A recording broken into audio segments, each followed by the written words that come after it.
Well, greetings.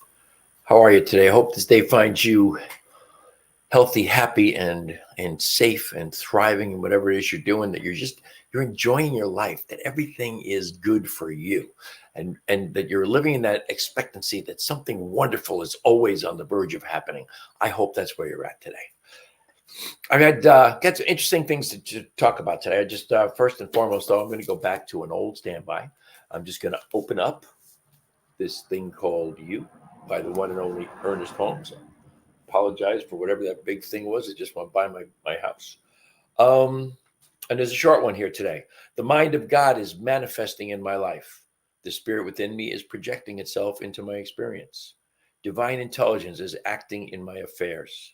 Everything that I do, say, or think is governed by this intelligence.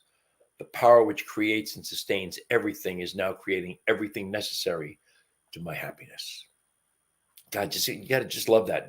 Let's do that one again. The mind of God is manifesting in my life. The spirit within me is protecting its. I'm sorry. Start over. The mind of God is manifesting in my life. The spirit within me is projecting itself into my experience. Divine intelligence is acting in my affairs. Everything that I do, say, or think is governed by this intelligence. The power which creates and sustains everything is now creating everything necessary to my happiness. Guys, just, love this book. Love the fact that you can open it to any page, anytime, and you just get amazing juice, man. Amazing stuff to think about. By the way, I can see you're out there. If you're out there, please make a comment. Let me know you're out there. Let me know you're watching. Comment, question, thought, something you want me to talk about, whatever. Anyway, I love that book. I love what it has to say. And I love that, what I have a spiritual circle that my beloved Lisa and I participate in once a month. And at the end of it, one of the guys, traditionally the same guy, a fellow by the name of Yulan, he reads something from this and does the exact same thing I just did, just opens it from wherever. And always invariably it opens up to something that is very much connected to what we just finished spending 2 hours talking about in our spiritual circle. And today, as I read that one, I recognize that I am definitely living in that space where I am just expecting the divine mind to be unfolding in my life, to be projecting into my life everything that is required for my happiness. I was telling my beloved Lisa earlier that I had an extraordinary meditation this morning. I meditated for close to an hour. And I had great visualizations of the things that I really want to do, the traveling that I really want to do. And they were in there. And it was just, and I felt this vibrational coordination with the infinite ocean of possibilities, with the quantum field, with the divine mind, with all that is. And that's what we just read. Basically, it is unfolding for my happiness. Everything is unfolding for my happiness, for my good. There's a great affirmation I've been doing every single morning at the end of my meditation and prayer work. And the affirmation is, something wonderful is always on the verge of happening. I just love that. What a great way to just live life, to think about all of existence. Something wonderful is always on the verge of happening. I just love that. I just think it's fantastic. And I'm really, really leaning into the idea of the Ernest Holmes definition of spirituality. It's the constant and consistent attempt to see the presence of God in everyone and everything. And I am really, really, really working on that, because I recognize it has been something that I have not accomplished, no matter how long. I've been studying metaphysics now for close to 30 years. And I don't get there as often as I would like to. We have our judgmental selves. We have our ego. It's always judging. It's always comparing. It's always wanting to be right. And when you're living in the ego and you're living from those spaces, there's never any possibility you're going to see the presence of God in anything or anyone, because you're always working from that standpoint of judgment and comparison and wanting to be right, needing to be right.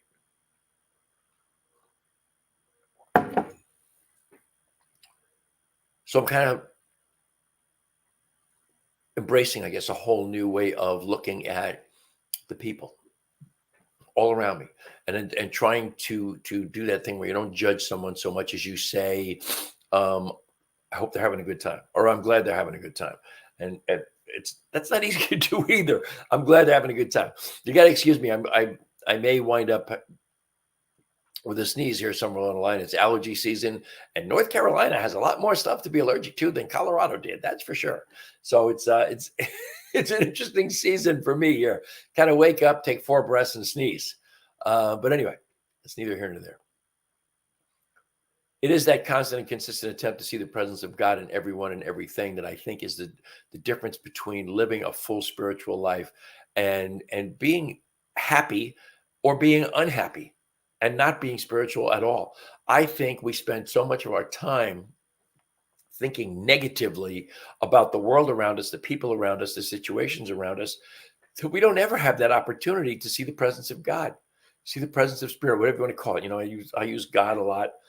And I know people out there have sometimes a little baggage with the word God, especially those of us who came from the traditional Judeo-Christian traditions.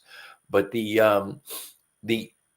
God to me is guidance on demand. God is within. God is as in metaphysics we believe there is no place where God is not, as opposed to God is everywhere. There's no place where God is not. God is in everything. God is in my mouse. God is in my glasses. God is in everything. God is in the spaces between every cell of my body. And it's, in order to be conscious of that, I need to also be conscious of the fact that God is in every person I meet. God is in all the spaces between the cells of each and every one of them. Doesn't matter what they're doing. I don't have to like what they're doing.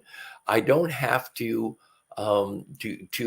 agree with them. I just simply have to be in that space of recognizing they're exhibiting the expression of God just as I am. God doesn't get to go bowling. God doesn't get to play golf. God doesn't get to sleep. God doesn't get to commit crimes. God doesn't get to burglarize. God doesn't get to do any of those things. God experiences itself through its creation, which is us. And those experiences are the experiences of God. And even if I don't like them, if they don't fit my morality, they don't fit my mood at the moment, even if I don't like them, the person who is involved in expressing that way is no more or less an expression of God than I am. That's interesting to me. It's a way to look at things differently. Lisa asked me today here, what is the difference between on the verge of something wonderful and proclaiming something wonderful is happening? You know, that's a darn good question, Lisa. And I guess it's just simply is a matter of how you're expressing it in the moment. You know, I think they're almost interchangeable. Something wonderful is always on the verge of happening, or something wonderful is always happening. I think they're part and parcel of the same thing. Maybe they're just a continuation of the same affirmation. Something wonderful is always on the verge of happening, and thus something wonderful is always happening. Because if something is always on the verge, then something is always happening, because every moment is a manifest moment, right? So if it's on the verge of happening, since it's a manifest moment, it's happening, and then it goes back, and that's almost a circuit. Interesting question, Lisa. I love that. So the connecting piece to all of this is that we think so much from the negative, and boy, let's be really clear. You know, the negative thinking is always going to trigger our fight or flight response. Always going to move us into our Jeepers Christmas. I love how words just kind of go right out of your mind into your parasympathetic nervous system. I'm sorry, your sympathetic nervous system, which is the fight or flight response. It's going to take you into that sympathetic nervous system all the time. And we live in a state of mind in this day and age where we're almost in that fight or flight response all the time, because we look at so many things around us as the alternatives to the threats that we would have had centuries ago or eons ago of being eaten for dinner. Since we don't really have those threats anymore, we now have the threats of the bills, taking care of parents, taking care of kids, our boss, our coworkers, traffic. All of those things trigger that fight or flight response because we have a negative thought around any of those people or situations. Immediately we trigger the fight or flight. So I have referenced many, many, many times this book by Peter McWilliams. You Can't Afford the Luxury of a Negative Thought. And I thought this was a very, very, very old book. And it really isn't that old. It was first copyrighted in 1988. And I should have known that because I know Peter McWilliams. I think he's still around. But I've thought many times that I wanted to pick this book up again and start reading it. And you see I have some bookmarks and some sticky notes in there. Not all the way throughout the whole book, but I also just noticed now, just this moment, that there is a bookmark in here at page 348 and 49. And I'm thinking that that's as far as I got in the book the first time I attempted to read it. And I've only read it the once. And let's just look here for a second.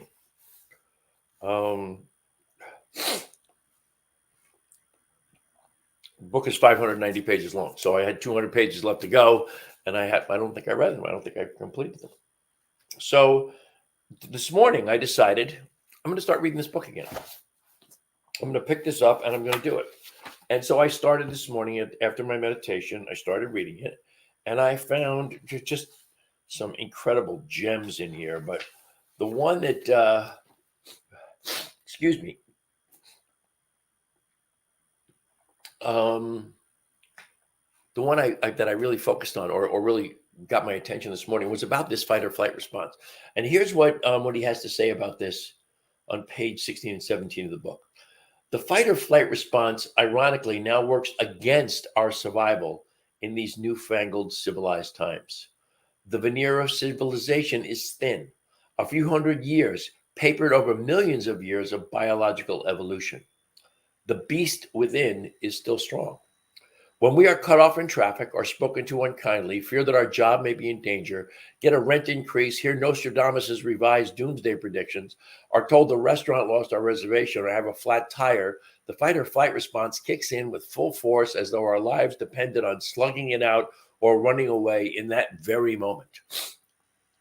Worse, the fight or flight response is activated whenever we think about being cut off in traffic, whenever we think about being cut off in traffic, think about our job may be in danger, think about getting a rent increase, think about Nostradamus' dire predictions, think about the restaurant losing our reservation, or think about having a flat tire. Even if none of those disasters, only one of which can be genuinely life-threatening, and that would be I don't even see the one that is life-threatening. Maybe being cut off in traffic, I guess, would be life-threatening. Even if none of those disasters comes to pass, just thinking that any of them might happen is enough to trigger the fight or flight response. The fight or flight response is alive and well. It's killing us. Now, I just, that's pretty much what I was just talking about, what I was just thinking about here. I'm trying to find a place where I was in the book so I don't lose my place. You're gonna have to bear with me. I'm gonna leave the screen for about a minute. I'm gonna go get an allergy pill because I really need it.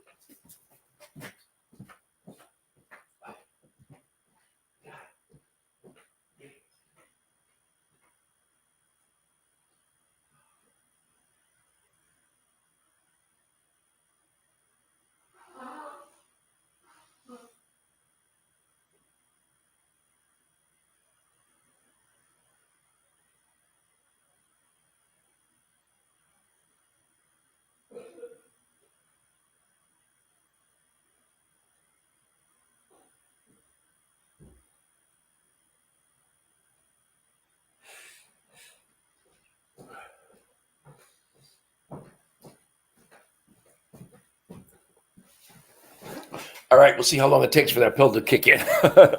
And again, once again, I can see you folks are out there. If you are, please ask a question, make a comment on what I'm talking about. And I just want to go back to this. The first sentence in that what I read was that the fight or flight response is now working against our survival, and the reason for that is physiological. In the days when the fight or flight response was responsible for keeping us from being some saber-toothed tiger's dinner, the fight or flight response was very important. There's lots of physical changes that happen. Your blood circulation is changed dramatically, and blood flows to your extremities, to your fight or flight muscles, basically your legs and your arms. And it actually drains. This is one of my favorite parts of it. It drains from the frontal cortex. It drains from the parts of your brain that aren't responsible for survival. And I always say you're instantly dumber the minute you go into the fight or flight response. You're instantly not as smart because you don't have the blood flow to your brain where it should be for that conscious thought process.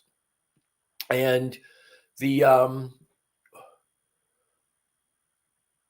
chemicals that flow through our body, we're all stressed. Cortisol, adrenaline, we always kind of think of it as a positive, but it's a positive in short doses. Adrenaline long term is a stress chemical, and it has a negative effect on the cells of our body. So between all those chemicals and the continued thought of being under fire, under stress, under that fight or flight, is coursing these chemicals through our body that are detrimental to our health. They cause disease. And so we wind up with this fight or flight response that was responsible in early man. It is now responsible for their survival. It is now something that is literally doing the exact opposite. It's killing us, which is pretty amazing. And I love the thought that's in the book there that we have a few hundred years of civilization veneered over millions of years of evolution. That's not a lot. And what Peter McWilliams says is the beast is still strong within us. So that need to express that anger, to express the fight or flight response, that need is deep within our being, within the human physiology. And if we're going to escape that, we have to change the way we think. And I think all of us who study any kind of metaphysics or do personal development, basically in any way, gets the idea you can't afford the luxury of a negative thought. And of all the reasons to not have a negative thought, the number one is the physical damage it does to us when we have a negative thought. And I love the idea. Peter McWilliams points it out, and I think he points it out very, very well. When the fight or flight response is so strong within us that when we think about the things that could go wrong or have gone wrong in the past or might possibly have been our experience somewhere along the line, when we think about those things, we trigger the response. And when you trigger the response, you get this a concurring negative thought on top of the negative thought that triggered the response. And it's kind of like a death spiral where you're piling more negative thought on top of negative thought on top of negative thought. How many of us have found ourselves in that position? I know I sure as hell do. And I also am really, really, really clear that way too much of my life is spent in negative thought or on my way to negative thought. And because I've become conscious of it, I've now kind of embarked on a whole different way of thinking where when I find myself thinking negatively, I do several different things. I might do, okay, so what's the positive part of this? Or how do I change this into a positive? Or what am I supposed to learn here? Or what is this in comparison to who I claim I am or want to be in this life? And move myself into more of a positive thought or a problem-solving mode. Like, what am I to learn from this? So that you are out of the negative. And when you go into the positive thinking realm, all right, of course, the brain chemicals change and you start producing serotonin and oxytocin and the chemicals, the brain chemicals that make you feel good. And if you feel good, then you're going to continue to have a flow of positive thinking until the next trigger, which is invariably going to happen. The key to me is I need to get past that point where those triggers trigger, where that negative thought immediately triggers that positive thought response that keeps me from delving into the negative and producing those vitally debilitating chemicals in my body. I know you're out there listening. If you got a question, if you got a comment, if you got a thought about that, what is your, if I say to you, you can't afford the luxury of a negative thought, do you agree or do you disagree?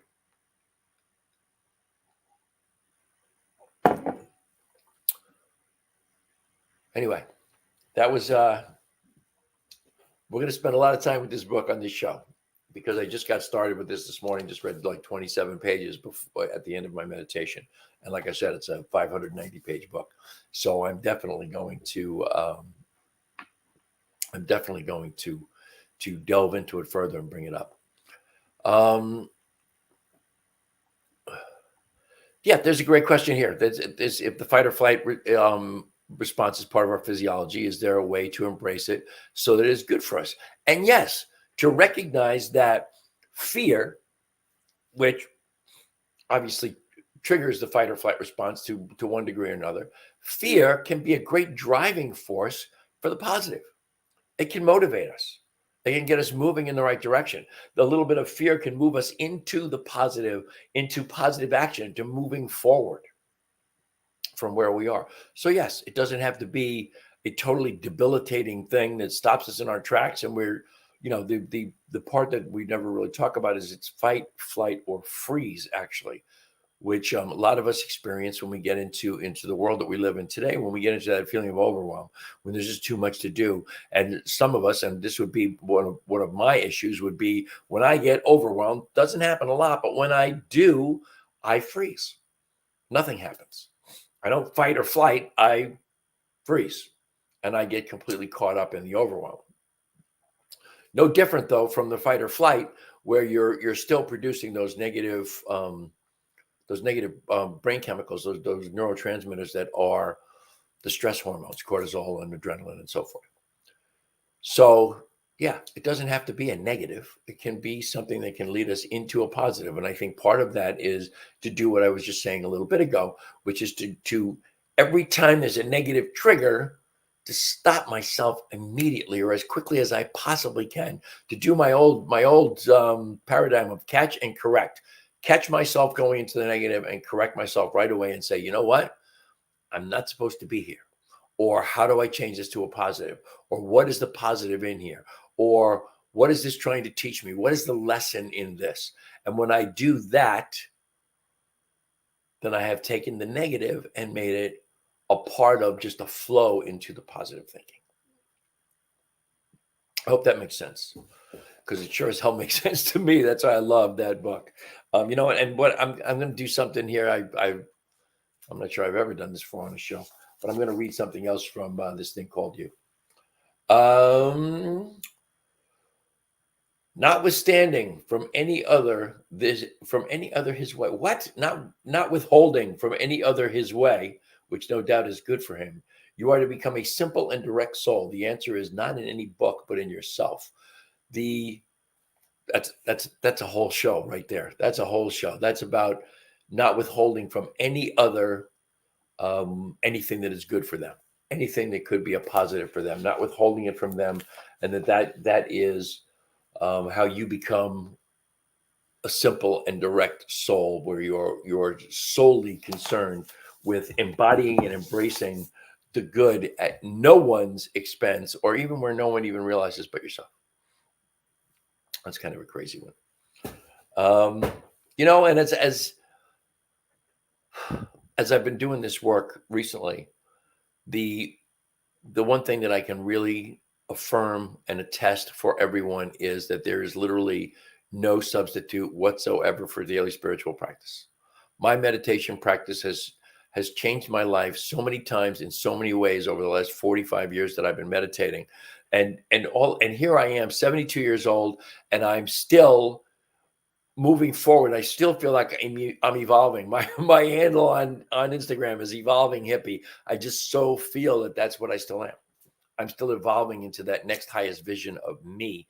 And I think that probably that is a process that needs to continue till the day I'm gone, till the day I'm no longer physically present here on this planet, till the day I go back to spirit. So that's pretty much, I'm not going to belabor it. That's pretty much what I got for you today. I want you to always know always remember that New Thought Media is a nonprofit organization. Please go to ntmedia.org, newthoughtmedia.org. Click on the donate button, and we are absolutely incredibly grateful for anything and everything you bestow upon us. It is our lifeblood, and we appreciate you very, very much. You can reach me at teamrocketnow@gmail.com. And also know this. Those of you who watch know HempWorks is the sponsor of our show. Today, the 23rd of April, 2023, there is a kind of a once a year thing going on right now. We have Delta 9 THC gummies for sale. They only do it periodically, never more than twice a year. In my experience, in the 3.5 years I've been with the company.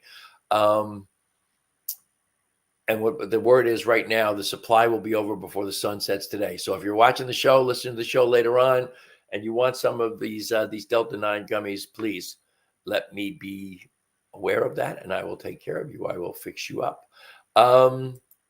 You can find us on Facebook at Vibrant Aging. That's my my branded, boy, weird words sometimes just get lost. My branded Facebook page with my beloved Lisa. You can also find everything. Well, you can go to Instagram, see me on Evolving Hippie, which hasn't had a post in I don't know how long, but we'll get back to that. And once again, remember that you can always go to the New Thought Media Network page and donate. We are so appreciative and so grateful for all of that. That's about it. As always, I am immensely grateful for the great gift of your time and your attention. I thank you for joining me today, and I hope you will join me every Thursday for another edition of Vibrant Living. But until then, namaste.